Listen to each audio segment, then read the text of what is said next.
Ho appena visto il video di una politica contro l'uscita a Trieste di una classe di Marostica. Questa classe è andata a vedere cosa succede ai migranti che sono arrivati dalla via balcanica, perché il progetto aveva come obiettivo proprio di conoscere queste che sono le vie dei nuovi migranti.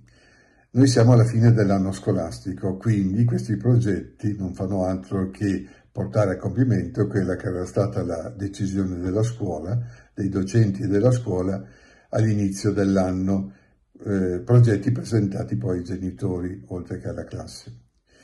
Quindi la scuola ha fatto la scuola, cioè presentare quelle che sono le situazioni, le tante facce della realtà. Del resto che cosa sono le materie scolastiche, se non appunto le tante facce della realtà.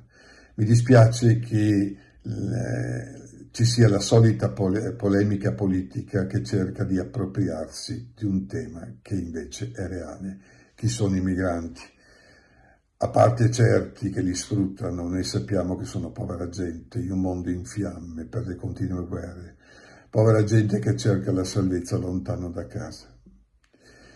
La scuola non può che educare, anche attraverso questa conoscenza, alla convivenza pacifica, a dire la verità su come stanno le cose, quella verità che Papa Francesco e il Presidente Mattarella riassumono nella formula non c'è pace senza giustizia. Credo che la prima giustizia sia appunto legata alla verità e la scuola ha questo compito che le spetta per Costituzione.